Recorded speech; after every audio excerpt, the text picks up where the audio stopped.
ओ सखी सैया तो खूब ही कमात हैं, महंगाई डायन खाए जात है। सखी सैया तो खूब ही कमात हैं, महंगाई डायन खाए जात है। हिंदी सिनेमा में भाषाओं की क्या भूमिका है, उस पर एक गुफ्तगू है। दोस्तों, रघुवीर यादव साहब हमें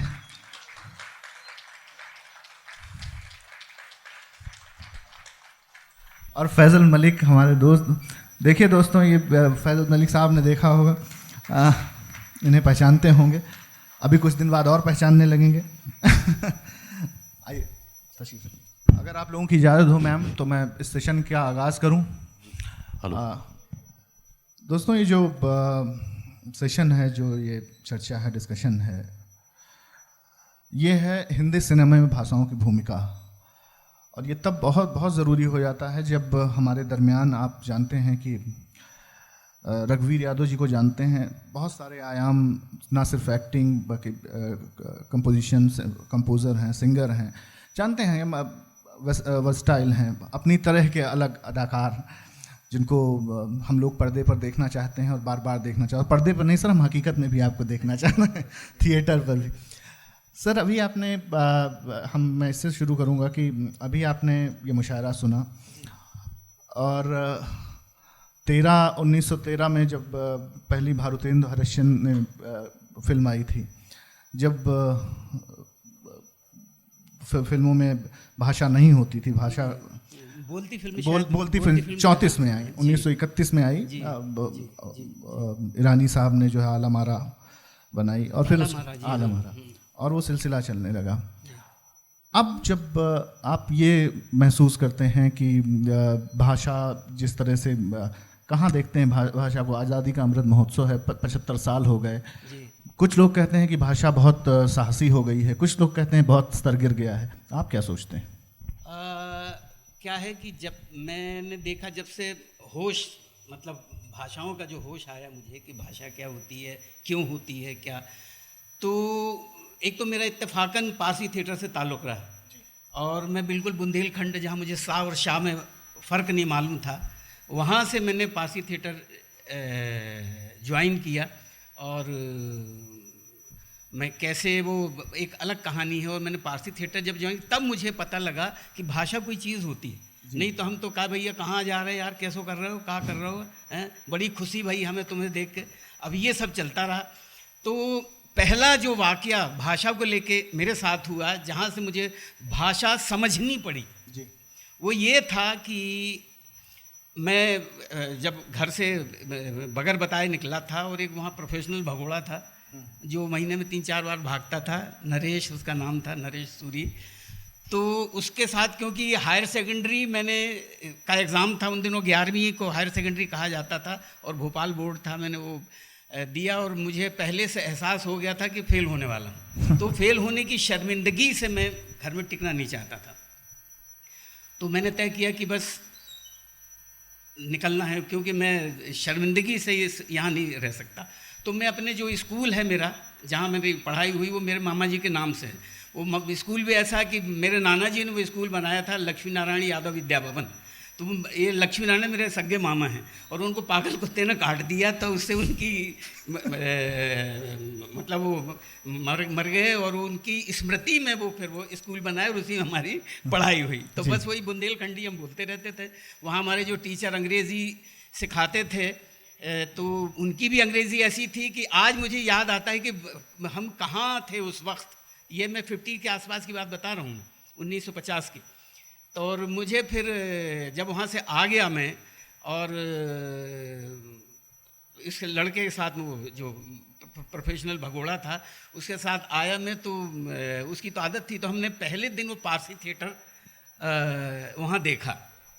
तो गाने का शौक़ मुझे बचपन से ही था, भैंसे चराया करता था, बैलगाड़ी चलाता था, तो उसमें मैं अपना गाता रहता था। और गाने की वजह से बहुत मार भी पड़ती थी कि पढ़ने लिखने में मन नहीं लगेगा, और ये सब आवारा हो गया, बर्बाद हो जाएगा, और ये हो जाएगा। लेकिन वो गाना नहीं छोड़ा। पिताजी मारते थे तो हम छुप के बैलगाड़ी लेके चले जाते थे, भैंसों के पीछे चले जाते थे, वो हम गा लेते थे, वो अपनी भड़ास निकाल लेते थे गाने की। खैर जी, वो हायर सेकेंडरी, क्योंकि साइंस दिलवा दी गई थी, तो हायर सेकेंडरी में ज़ाहिर फेल होना ही था, क्योंकि हमें समझ ही नहीं आता था। और वो साइंस इसलिए दिलवा दी थी कि हायर मैट्रिक वैट्रिक करके कोई नौकरी वोकरी कर लेगा तो मैं ये बताना चाह रहा हूँ कि ज़बान की समझ कैसे आई। वहाँ तो बिल्कुल यही चल रहा था कि बड़ी खुशी हुई और ये वर्षा और ये सब चल रहा था। उसके बाद जब मैं वहाँ से आया तो देखिए चाह को राह, मैं सीधा पारसी थिएटर में, वहाँ मैंने पहले दिन अन्नू कपूर उनके फादर की नाटक कंपनी थी, मैं वहाँ गया और 2.5 रुपये का हमने टिकट लिया और हमने पहले दिन नाटक देखा। और उसके बाद हम चले गए कहीं बस स्टैंड पे सोए। उसके बाद उसके फूफा जी वहाँ रहते थे, वहाँ गए। फिर वहाँ 1-2 दिन रहने के बाद वो उसकी आदत थी भागने की, तो मुझे छोड़ के भाग गया। तो मैं अब आया यहाँ पारसी थिएटर में, और पारसी थिएटर में आया तो मैं गया, मैंने कहा जी मेरे साथ ऐसा ऐसा हुआ, मेरे पास कोई काम नहीं, मुझे काम दे दो। उन्होंने कहा करते क्या? मैंने कहा जी गाना गा लेता हूँ। तो उन्होंने कहा सुनाइए। मैंने उनको सुनाया कि तुझको खुशियाँ मुबारक हुए दिलरुबा, हाथ मल कर मेरी जिंदगी रह गई, और तेरे नक्शे कदम देखते देखते मेरी गर्दन झुकी की झुकी रह गई।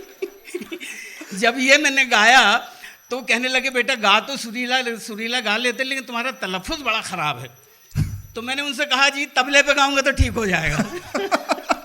मुझे लगा तलफ़ुज़ से तबले का कोई ताल्लुक़ होगा। तो सारे लोग वहाँ हंसने लगे कि ये, फिर बताया उन्होंने कि तलफ़ुज़ का मतलब बेटा उच्चारण होता है, प्रोनंसिएशन होता है। तो मुझे बड़ी शर्मिंदगी हुई। तो शर्म तो मुझे कभी भी आ जाती है, अगर कुछ करते नहीं बनता तो मुझे शर्म आ जाती, फेल होने में शर्म आ जाता था बस। तो ये शर्मिंदगी जो अंदर आ जाती थी, तो फिर मैंने कहा कि नहीं जी मैं मुझे कर लीजिए, मैं अपनी ठीक कर लूँगा, ये तबला या तलफ़ुज़ जो भी है मैं ठीक करूँगा। तो खैर उन्होंने मुझे 2 रुपये 50 पैसे में वहाँ रख लिया। तो ये उस दिन मुझे समझ आई कि ज़बान क्या होती है। फिर मैंने वहाँ, क्योंकि वहाँ सारा कुछ उर्दू में लिखना पढ़ना होता है, फिर मैंने वहाँ एक हमारे अब्दुल वदूद थे, वदूद चाचा थे, और ये सब पुराने पारसी थिएटर से होके निकले थे। और पारसी थिएटर में बता दूँ, पारसी थिएटर की शुरुआत बहुत पहले हुई थी, जब फिल्म बननी भी शुरू नहीं हुई थी, और पारसी थिएटर के लोग ही फिर फिल्मों में आए। तो वहीं से वो थी। तो फिर वहाँ मुंशी दिल लखनवी, आगा हशर कश्मीरी और राधे श्याम कथावाचक, इनकी ज़बान वहाँ पढ़ने और सुनने मिली। मुंशी दिल लखनवी, वो कहीं शेक्सपियर से ये लोग कम नहीं थे। जब मुझे बाद में समझ आया, हमें तो समझ ही नहीं आता था, फिर बाद में मैंने जब उर्दू लिखनी पढ़नी वहाँ सीखी, थोड़ा थोड़ा ज़बान समझ में आई, तो फिर बड़ा मज़ा आने लग गया। तो फिर 6 साल मैंने वहाँ गुजारे और अपनी वो तलफ़ुज़ और तबला ठीक किया वहाँ किसी तरह। और फिर आज इस बोलने लायक अभी उतना भी नहीं है, लेकिन बस यही है कि नाटकों में और उसमें काम करने लायक हो गया। और बस ये था कि ज़बान क्या होती है, फिर ज़बान के जो अंदाज़ होते हैं, ज़बान के जो जगह जगह की ज़बान होती है। तो फिर मुझे फ़िल्मों की ज़बान भी समझ आने लग गई, क्योंकि फ़िल्मों में ज़बान तो नहीं होती, संवाद लिखे जाते हैं वहाँ तो। हाँ, क्यों संवाद लिखे जाते हैं। अब संवाद में ज़बान गई। अब अगर आप भोजपुरी लिखना चाहते तो भोजपुरी नहीं लिखे, उसमें भी संवाद लिखेंगे भोजपुरी में भी। तो वो जो रूह है जो ज़बान की, वो कहीं मार खाती हुई मुझे नज़र आई, जो मेरी समझ में ये बात। तो फिर बाद में जब मैं NSD गया तो फिर और जब फिर पढ़ने का मौका मिला, फिर इब्राहिम अलकाजी साहब थे, वो तो उनकी इंग्लिश, उनकी उर्दू, उनकी फ़ारसी, उनकी सारी ज़बानें जो जिस तरह की थी, तो वहाँ से कुछ सीखता रहा और फिर बोलने लायक हुए। तो फिर ये फ़िल्मों की ज़बान अब समझ आती है कि फ़िल्मों में क्या ज़बान है। तो ये मैंने बताया कि ये संवाद लिखने वाले लोग हैं। और क्या है, ये ज़बान आती है ज़िंदगी से। अब अगर आपको ज़िंदगी जीना ना आया तो आप ज़बान पे काम नहीं कर सकते। ये तो लोगों की दूसरी फिल्में देख देख के उसकी नकल करेंगे, और ट्रांसलेशन, ज़बान का ट्रांसलेशन कर लेते हैं ये लोग। तो और दूसरी बात ये है कि हमारे जो बच्चों के सामने जो आता है, मैं लखनऊ से भी मेरा ताल्लुक़ रहा है, भोपाल से भी मेरा ताल्लुक़ रहा है। लखनऊ में काफ़ी 2-3 साल रहा मैं, वहाँ पे यही होता था। अब तो क्या है, टीवी सामने आ जाता है। पहले क्या गोष्ठियाँ हुआ करती थी, हर दिन किसी के यहाँ कोई राइटर, कोई पोएट और कोई सिंगर, उसके हम लोग मिलते थे, और बस यही होता था कि किसने क्या अच्छा लिखा है, किसने क्या अच्छा पढ़ा है, किसने क्या अच्छा सुना है। तो वो सारी बातें होती थी, तो ज़बान बरकरार थी। आपको समझ, आपकी बिल्कुल सीखने का जो आपका वो था, वो सीखने में जाता था, जो आपकी ज़िंदगी थी वो सीखने में निकलती थी, और सीखने में बड़ा मज़ा भी आता था। आजकल वो मज़ा लोगों ने लेना बंद कर दिया है, और तो बस ये टीवी पे आप चले जाइए, अब उनको भी उनसे लगता है इससे अच्छी ज़बान तो मेरी थी, वो अभी भी खबरें पढ़ते हैं। हाँ जी, कि आगे खबर और भी है। जब सुनता हूँ तो बस ये लगता है कि हाँ ये खबर पढ़ रहे हैं। तो गानों में भी देख लीजिए, और गानों में भी तुकबंदी होने लगी है। पिछले आप देख लीजिए, हो के मजबूर मुझे उसने भुलाया होगा, जहर चुपके से दवा जान के खाया होगा, उसकी बराबरी में जावेद साहब ने एक लिख दिया कि चिट्ठी आई है मेरे नाम पे। तो पहले के जो शायर थे और पहले की जो ज़बान थी, उसमें पोइट्री थी, उसमें म्यूज़िक था। अभी इश्क भी होता था, पोइट्री में जो इश्क होता था, पोइट्री में जो इश्क होता था तो उसका कुछ मतलब निकलता, तो महसूस होती थी, ज़बान अंदर महसूस होती थी। आज महसूस नहीं होती। आज तो तू भेलपुरी खा रहा था, चौपाटी जा रहा था, इस तरह का तो इश्क हो गया था, तुझे मिर्ची लगी तो मैं क्या करूँ, इस तरह के इश्क हो गए हैं। तो फिल्मों ने और टीवी ने हमारी ज़बान तो बड़ी ख़राब की है। तो लेकिन अब ये जो दौर शुरू हुआ है OTT पे, तो उससे मुझे लगता है कि लोगों को अभी असलियत, जैसे अभी पंचायत एक सीरीज जो अभी शुरू हुआ है, उससे काफ़ी लोगों ने देखा कि नहीं, असली ज़बान तो ये है। नहीं तो आप भोजपुरी भी अवधी की तरह बोल देते हैं। अवधी भोजपुरी को उन्हें पता ही नहीं कि अवधी क्या होती है, भोजपुरी क्या होती है, बुंदेलखंडी क्या होती है। और हर ज़बान का सुर होता है, हर ज़बान का म्यूज़िक होता है, वो म्यूज़िक भी समझ नहीं आता। वो हर ज़बान को अपनी वो क्योंकि सारी इंडस्ट्री बम्बई में है, तो बम्बई वाली ज़बान में सारी ज़बानों को बम्बई वाली ज़बान में बदल देते हैं। तो फिर वो ऐसे ही है। फैज़ल साहब, इनकी तरफ आना चाहूँगा। आपने OTT का जिक्र किया, वेब सीरीज़ का जिक्र किया, आप एक्टर हैं, प्रोड्यूसर हैं। प्रोडक्शन कितना हावी होता है आजकल इस ज़बान के मामले में जिस तरह का है? देखिए, रघुवीर जी ने बताया कि अभी आपकी, मतलब मैंने जितना देखा है सर, उसमें OTT में एक ज़बान का जो ये है, जो सेंसरशिप है, वो नहीं है, कमोवेश नहीं है। मैं इनसे पूछना चाहूँगा कि वेब सीरीज़ में, सर यही सवाल आपसे भी लूँगा कि वेब सीरीज़ में जो ये ज़बान है, इसका कितना रोल आप देखते हैं, कितना देखते हैं कि अब OTT पे जो ज़बान इस्तेमाल की जा रही है, और कितना इसका सामाजिक महत्व है? नहीं, एक्चुअली OTT का बेस्ट पार्ट क्या है कि अभी मतलब हम लोग क्या होता है, अडेप्टेशन का पार्ट बहुत रहते हैं ना, तो हम लोग को हमारे यहाँ OTT आया, बनने लगा, और सबसे पहले लोग राइट्स खरीदने लगे। तो हम लोग क्या कहते हैं, उसने क्या बनाया मैं भी बना लेता हूँ। अब वहाँ से धीरे धीरे करके जब निकलेगा, तो जैसे आपको 2-3 एग्जाम्पल, लैंग्वेज अगर कह लीजिए, या जैसे पंचायत एक एग्जाम्पल है, सीक्रेट गेम्स एक एग्जाम्पल था जो अलग दुनिया में लिखा गया था, जो वहाँ के लिए एकदम ऐप्ट था। कभी कभी जो सबसे बुरा क्या है कि हम लोग मिक्सचर कंटेंट जो देखते हैं कि एक ही चीज़ में सब बोले जा रहे हैं। वो बॉम्बे का भी आदमी बोल रहा है, दिल्ली का भी आदमी बोल रहा है, एक्स बोल रहा है, सब एक जगह बोल रहे हैं। वो थोड़ा सा ज़्यादा था, क्योंकि हमारा जो पहले का भी जो एक्सपीरियंस रहा है ना लैंग्वेज का, वो बहुत रॉन्ग रहा है, क्योंकि हमने कभी लैंग्वेज को किया नहीं सपोर्ट अच्छे से। हमने खुद ही बैठ के हिंदी सिनेमा देखा, फिर बर्बाद भी किया, और फिर अच्छा भी बोलते करने के लिए। आपको 100 लगान बनानी चाहिए, आपने एक बनाई, तो ये बहुत बड़ा काम नहीं किया, आपको और करना चाहिए था। क्योंकि ऑडियंस भी वैसे ही था, उसको भी नहीं सुनना था इतना, यार मैं नहीं देखूंगा, मेरे वो ऑडियंस से बहुत डिपेंडेंट होता है ये मीडियम। सोन चिरैया एक फिल्म बनी, बहुत अच्छी फिल्म बनी, पर किसी नहीं देखा उसे, क्योंकि वो एकदम ठाट वो उसमें बनी थी, एकदम रियल फिल्म थी वो। तो ऑडियंस ही जब एक्सेप्ट नहीं करेगा, तो वो भाषा, अभी तो आप एक स्टेज पे हैं जहाँ पे अभी मतलब OTT की वजह से देखिए, अगर बच गया तो ये हो जाएगा जहाँ पे ऑडियंस को पता है कि मैं ये शो देखूंगा, अगर ये अवधि में हुआ तब भी देखूंगा। जैसे लोगों ने मनी हाइस्ट देखा, नार्कोस देखा, उसको पता है हिंदुस्तानी को कि स्पेनिश में है, नीचे पढ़ना पड़ेगा या हिंदी डब करना पड़ेगा, वो चॉइस का पार्ट हो गया ना देखने के लिए। वो पुश करना पड़ता है, स्पेनिश लोगों को पुश करना पड़ा अपना कंटेंट दिखाने के लिए कि देखो तुमको, और हम भी देख रहे हैं उसे। हम लोग पुश नहीं करते ज़्यादा, वो हमारा अपना, मतलब हम अभी अच्छे गाने से जो है ख़राब गाने की तरफ आ गए हैं। पर कोई भी यूथ होता है वो गाना आज का सुनता है, पर जब उसे इमोशन होना होता है वो लगाता जो है 90s का ही गाना है, वो किशोर कुमार का ही सुनता है। तो आप सुन नहीं आ रहे हैं, पर जब आप अपने साथ होते हैं तो आप पैसे ही जाके देखते हैं। तो बहुत दो अलग अलग चीज़ें हैं, मेरा ही कहना है। आजकल के गाने जो हैं, जिस तरह सुन के लोग सिंगर बन जाते हैं। पहले पुराने जो गाने थे उनको गा के सिंगर बनते थे, आज तो सुन के सिंगर बन जाते हैं। ये फर्क है। रघुवीर जी, एक बात जैसे उन्होंने उसके लिए कहा, ये ओटीटी में जो दिक्कत है, ओटीटी के दो, और मतलब ये कि क्या फायदे हैं जो अभी इस वक्त हो रहा है भाषाओं के लिहाज से, और क्या नुकसान हो रहा है अभी।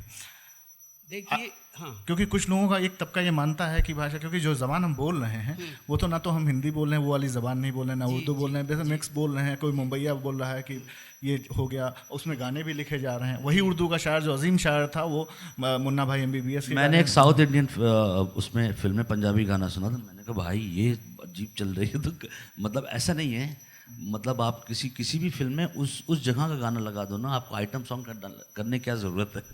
वो जो एक सेट फॉर्मेट है ना, उसको ब्रेक होना पड़ेगा।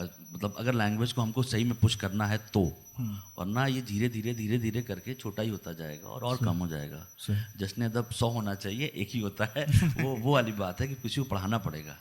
एक्चुअली मुझे लगता है कि कल्चर को जो धंधा बना लिया है ना, उससे बहुत ये सारा, क्या अच्छी बात कि धंधे के लिए वो जबान को नहीं देखते वो। हाँ। एक तो किसी से भी लिखवा लेंगे कि उसका एक कुछ हिट हो गया तो उससे लिखवा लेंगे, फिर वो वैसे ही लिखता है। दूसरी बात, एक वो फिल्म हिट हो गई है, उसको चलो उसी को ये कर दें। और एक तो जबान पे पाबंदी नहीं है, गाली गलौज ऐसा भरते तो मुझसे तो की नहीं जाती, मैं तो मना ही कर देता कि नहीं भैया, मुझे ये सब नहीं करना, क्योंकि हमारे संस्कार उस तरह के नहीं है। मैं चाहता हूँ कि अगर मैं कोई काम करूँ तो मेरे बच्चे भी देख सके, मेरा परिवार भी देख सके। तो ये जिम्मेदारी हम लोगों की भी है जो काम करने वाले हैं जो इसमें। लेकिन हो ये रहा है कि वो धंधे के लिए फैक्ट्रियां खोल रखी हैं लोगों ने, कि अभी तो जैसे टीवी पे जो हुआ है कि 400 500 1,000 एपिसोड बनाए चले जा रहे, रोज 2 एपिसोड, क्योंकि उसके पैसे मिल रहे हैं उन्हें। तो कुछ भी ना कहानी से लेना देना, ना कुछ। वो सास भी कई बहू थी और ये था, वो घुमा फिरा के वो एक ही चीज़ को बार बार वो लगा के ऐसा वाहियात उस पर ले आते हैं कि देखने को मन नहीं करता। जब तक वो पूरी तरीके से लोग टीवी बंद ना कर दे तो वहाँ तक आते नहीं हैं। तो एक तो ये जो धंधा बना लिया है कल्चर को, ये बड़ा नुकसान दे रहा है। और धंधे के पीछे में फिर वो कि मसाला मिर्ची मसाला डाल के अपना धंधा चलाइए, तो बस मेरा लगता है मीडियम का है। क्योंकि जो हमने 10 साल देखा ना, 2000 से लेके 2000, मैंने पढ़ा उसको, काफ़ी खुद भी प्रोड्यूस करता हूँ, तो 10-15 साल से ना एक 2.5 घंटा ये किसके लिए बना रहे मुझे आज तक नहीं पता चला। कि एक टीवी पे एक जैसे 4 शो आते हैं, उन चारों शो की एक कहानी होती है। उसको अगर सीमलेसली बिना उसके देखेंगे तो एक ही चीज़ चल रही होती है, और ये हिंदुस्तान उसे देख रहा होता है।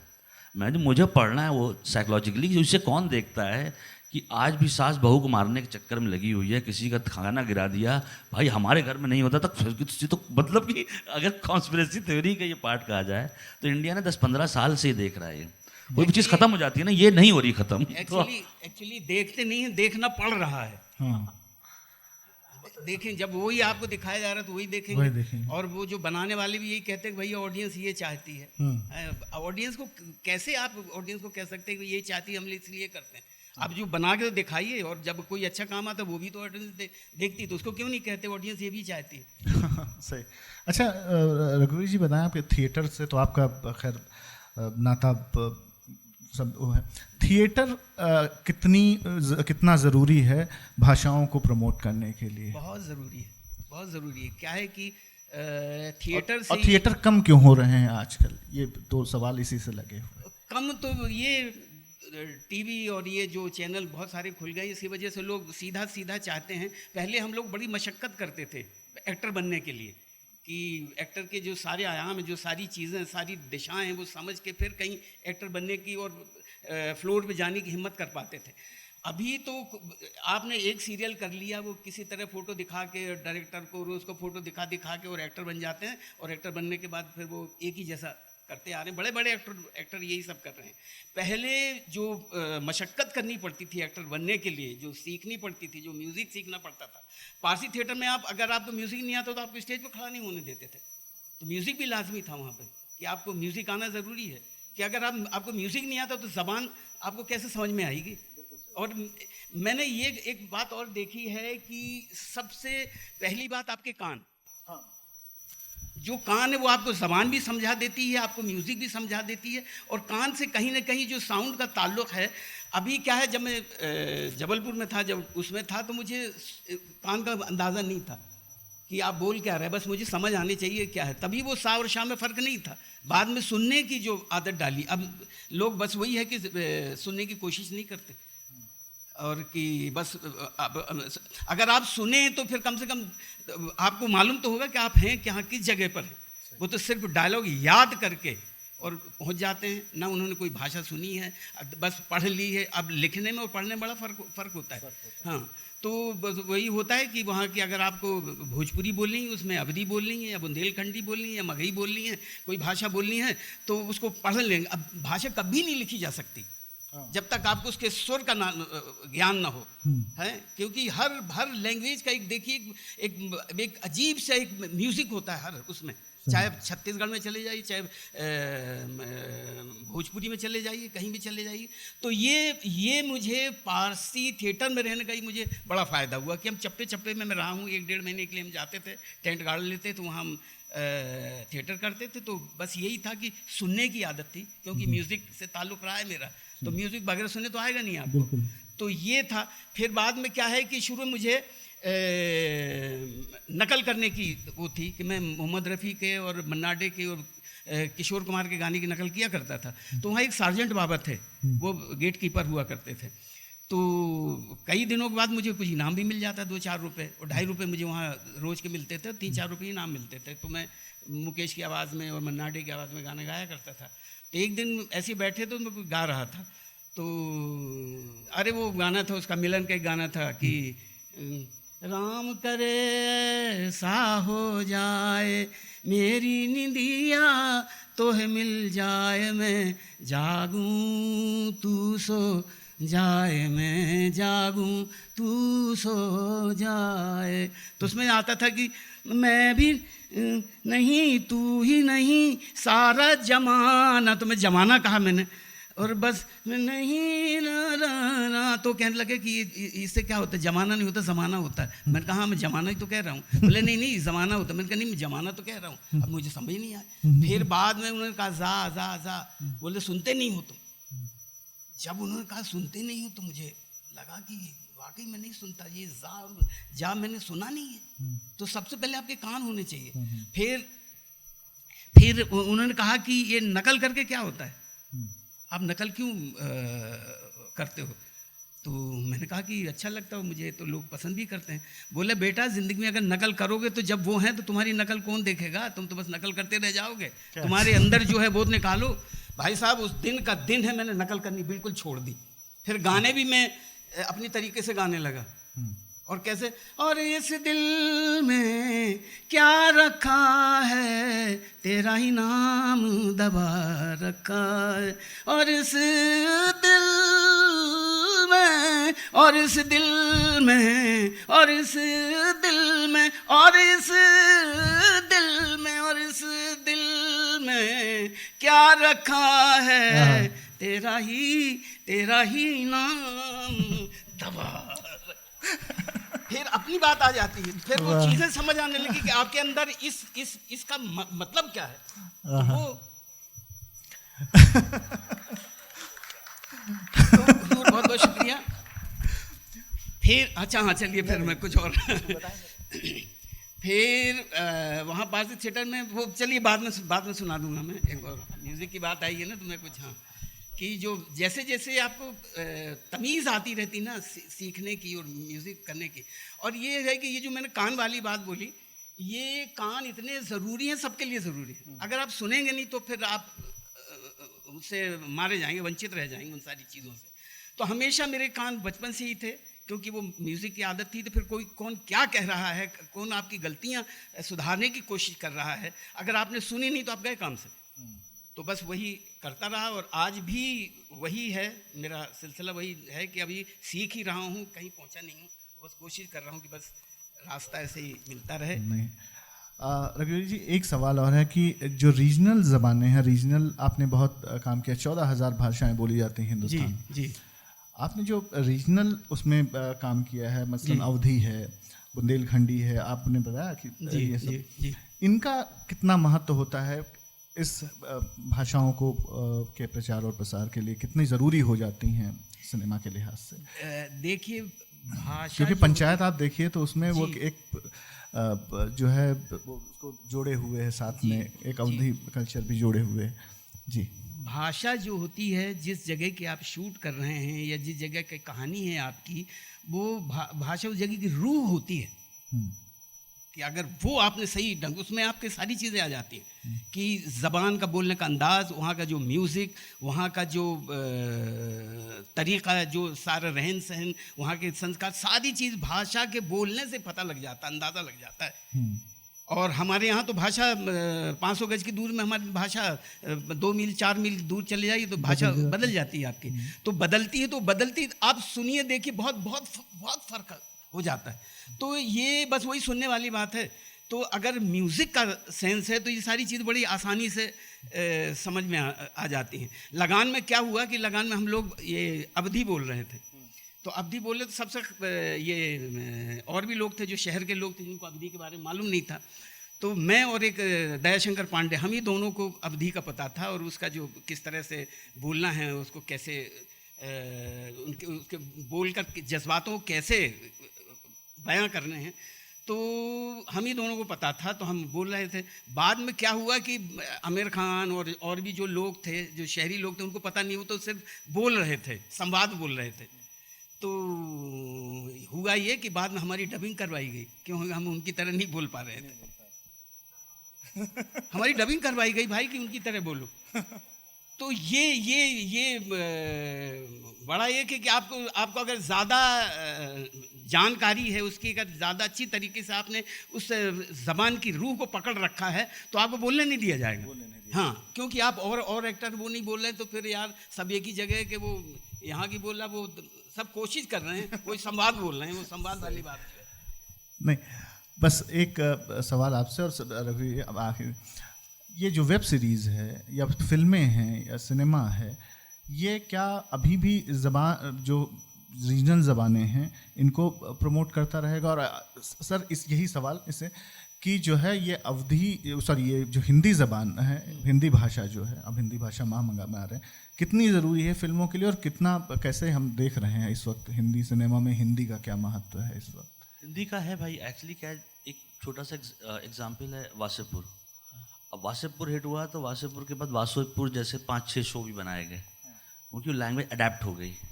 अच्छा, आज तक समझ में नहीं आया कि अवधी है कहाँ कहाँ पे, वो मिक्सचर है वो, क्योंकि वो जो बनाने वाला को भी डर लगता है कि ये समझ में आएगा कि नहीं आएगा, क्योंकि टफ उस पर चलता है ना वो। अभी हमने बहुत एकदम ही जाके अवधी बोल दी, जैसे मैंने बताया आपको सोन चिरैया का, तो देखिए ना, क्योंकि तो किसी ने नहीं देखी वो फिल्म, कम ही देखी, सुशांत की जो फिल्म थी ना। पर आप सोचिए जब पहले शेखर कपूर ने बनाई थी बैंडिट क्वीन, तो कितनी इजीली थी, उस टाइम थिएटर भी कम था, पर दुनिया ने देखी वो पिक्चर, इतना डिफरेंस है। तो स्टेप बाय स्टेप धीरे धीरे करके, जैसे अब वो चॉइस का पार्ट है कि हमने अगर आज की डेट में कल कोई और, जैसे तमिल फिल्म है दृश्यम, आपने देखा होगा उसे, पार्ट 1 पार्ट 2, वो हिंदी वाले लोग भी वो देखते हैं उसे। तो भाषा का अलग अलग, वो कितना इजीली आपने जो है कन्वर्ट कर दिया ऑडियंस को, उस पर डिपेंडेंट है। पर ये है कि अभी एक अच्छा स्पेस है जहाँ पे बहुत ढेर सारी भाषाओं में बहुत कुछ लोग अच्छा काम कर रहे हैं। बंगाली में बहुत अच्छा काम हो रहा है और ज़्यादा हो रहा है, मतलब कि अब आप लैंग्वेज के आसपास हैं और एक साउथ का इंसान एक बंगाल का शो देख सकता है, मतलब वैसा है। एक्चुअली ज़बान ही मेरे ख्याल से सबसे अहम है, फिल्मों के लिए या थिएटर के लिए या कहीं के भी लिए। क्यों? ज़बान से एक तो कैरेक्टराइजेशन जब करते हैं तो सबसे पहले ज़बान ही आती है। अगर आप ज़बान सुन लो तो आपको पूरी तस्वीर नज़र आ जाती है कि शख्स कहाँ का होगा, कैसा है, अगर आपको ज़बान की समझ है तब। और हमारे यहाँ ये हो रहा है कि मुझसे कहा कि ज़बान लिख दीजिए, ये ज़बान बोलता है, तो वो क्या करते हैं कि जैसे अब उनसे कहा कि भोजपुरी ज़बान, तो भोजपुरी वो बदल देंगे कि हम खाता हूँ कह दिया तो उनका भोजपुरी, हाँ, वो कर दिया, हम खाता हूँ तो उनके लिए भोजपुरी, क्यों? उनको पता ही नहीं भैया, उनको जाके पहले वहाँ जाइए, ज़रा देखिए, भोजपुरी में वहाँ रहिए 2-4 महीने। ये जितने भी राइटर हैं उनको पहले तो वहाँ पटक देने चाहिए ले जाके। अगर आपको ये ज़बान लिखना तो पहले जाके सीखो वहाँ ज़बान कैसे सीखी जाती है, ज़बान कैसे बोली जाती है, उसके ज़बान के सुर क्या हैं, उसका अंदाज़ क्या है, उसका बहुत बहुत सारी चीज़ें हैं जो। और पहले तो उसको कमरे में बंद करके 10 घंटे तक तो म्यूज़िक सुनाना चाहिए कि सबसे पहले तू म्यूज़िक सुन। अगर तुझे म्यूज़िक की समझ है तब कहीं जाके तू ज़बान की बात कर या ज़बान लिख। क्योंकि आप ए भैया कहाँ जा रहे यार, हैं कहाँ कर रहे तुम, अब ये क्या क्या म्यूज़िक है इसमें? आपको पता मेरा मुझे म्यूज़िक कैसे आया मेरे अंदर कि म्यूज़िक, मैं 2.5 साल का था, मुझे अच्छे से मेरे फादर ने मुझे आया था 2.5 और 3 साल का, 2.5 इसी के बीच में था। तो हम जबलपुर में आधार ताल एक जगह, वहाँ हमारा एक टीले पे एक मकान था और बगल में तालाब था और वहीं खेती थी, मेरे नाना जी की थी। तो हम भी वहीं गर्मियों में चले जाते थे। तो दूर से एक पापड़ वाला निकलता था और पापड़ बेचता था सिर्फ एक घर के लिए। अब वो दूर से जब निकलता था तो पापड़ बेचता था कैसे, मूंग का पापड़ लो, उड़द का पापड़ लो, मूंग का पापड़ लो, उड़द का पापड़ लो। अब बस ये मेरे सुर कान में पहली दफ़ा मुझे याद है कि वो पढ़े मुझे, और मैं दिन भर घर में पापड़ बेचता रहा, वहाँ से मैं सिंगर बन गया पापड़ बेच। फिर मैं अलग अलग तरीके से बेचता था कि आपके पास बेचता कि मूंग का पापड़ लो, उड़द का पापड़ लो। अब यहाँ थोड़ा दूर मूंग का पापड़ लो, उड़द का पापड़ लो। अब वो चला जा रहा है भाई, मूंग का पापड़ लो, उड़द का पापड़ लो। तो ये जो है ये हमें हमारे संस्कारों में, हमारे वहाँ की अगर आप आँख कान खोल के रखिए तो इतना कुछ आपको सीखने मिलता जाता है, इतना कुछ सीखने मिलता जाता है। नहीं तो आप सीधे जाके पढ़ाई लिखाई कर ली और आप संवाद लिखने लग गए भैया, डायलॉग लिखने लग गए हैं। आपने जो जिया नहीं वो कैसे लिख सकते हैं? उसको ठोक पीट के बना सकते हैं, जैसे लोहार हंसिया बनाता, अब हंसिया तो बना लेंगे, ठोक पीट के जबान नहीं बना सकते। बहुत शुक्रिया रघुवीर साहब और फैजल मलिक साहब। हमारे पास इतना वक्त था कि हम आपसे तो रात भर बात करते रहें तो कम पड़ जाएगा, लेकिन दरअसल क्या है, और आपसे दिल्ली में वही मुलाकात होगी क्योंकि दिल्ली आपकी बहुत मुंतज़िर है, इस वक्त इंतज़ार कर रही है। बस एक और वो भगवान करे, अल्लाह करे कि वो पापड़ बेचने वाला सबके आसपास से निकले। तो बस इसके साथ कि नवनीत भाई आप भी स्टेज पे आए, मैम स्टेज पे आ जाएं। सर को जो है रघुवीर जी को इस साल का जश्न अदब का थिएटर अवार्ड जो है एक्सलेंस इन थिएटर 2021 के लिए आपको दिया जाना सर। मेसी साहब से लेकर के 1985 से लेकर के मुंगेरी लाल के हसीन सपने और क्या क्या हमने देखा, हम गौरवान्वित हो रहे हैं कि हम आपको ये अवार्ड दे रहे हैं। मैम आपसे और जाते जाते वो ज़रूर सुना दीजिएगा, हमसे नवनीत भाई ने कहा था वो सखी सैया। अच्छा जरूर सुनाना। डॉक्टर साहब आप हैं, तशरीफ़ ले आइए। ये डॉक्टर अजय शर्मा है, हमारे फादर फिगर हैं और हमारे जश्न अदब के वाइस प्रेसिडेंट हैं। चेतन भाई आप भी आ जाएं, अरुण सर आप भी आएँ।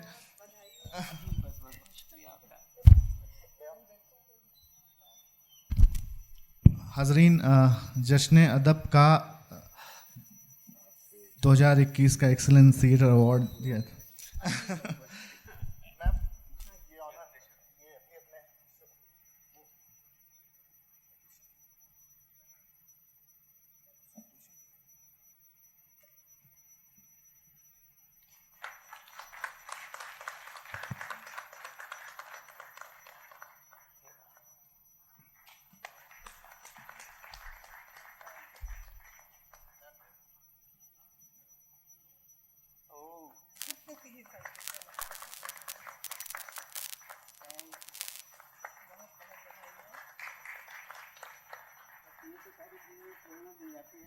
हमारे ऊपर कंधों पे रख दिया जाता है कि अभी और संभल के चलिए। ये हमको दे दीजिए जी। और ये जो फरमाइश है। अच्छा। ये सैया रे सैया रे सैया हो, ये सैया रे सैया रे सैया हो। ओ सखी सैया तो खूब ही कमात हैं, महंगाई डायन खाए जात है। सखी सैया तो खूब ही कमात हैं, महंगाई डायन खाए जात है। अरे हर महीना उछले पेट्रोल डीजल का भी बढ़ गया मोल, शक्करबाई के कबोल और उषा बासमती धान मरी जात है, महंगाई डायन खाए जात है। सखी सैया तो खूब ही कमात हैं, महंगाई डायन खाए जात है। अरे साल घसीटत आ गो जून, महंगाई मेरो पी गई खून, हाफ पैंट हो गई पतलून और पड़े खटिया पे यही बड़बड़ात हैं, महंगाई डायन खाए जात है। सखी सैया तो खूब ही कमात हैं, महंगाई डायन खाए जात है। बहुत बहुत शुक्रिया। बहुत शुक्रिया रघुवीर जी। और फैज़ल भाई बहुत शुक्रिया। मैम आपके ऐसी कुव्वतें हम और हों कि हम फिर से भोपाल या कहीं और कोई इनकम टैक्स के हवाले से करें। और बहुत शुक्रिया आपका, जिन साहिबान को भी जो भी यहाँ मौजूद हैं उन सभी का बहुत शुक्रिया, आप सब आए। हमारे गोविंद मिश्र जी आखिर तक बैठे गए, टॉवरिंग हिंदी के विनोद त्रिपाठी, अशोक त्रिपाठी बैठे हुए हैं, बहुत सारे लोग जिनको मास्क में समझ में नहीं आ रहा तो मुझे माफ़ कीजिएगा। बस ये समझ लीजिए छोटे लोग गलतियां करते हैं। बहुत शुक्रिया, बड़ी नवाजिश। दिल्ली में मुलाकात होगी।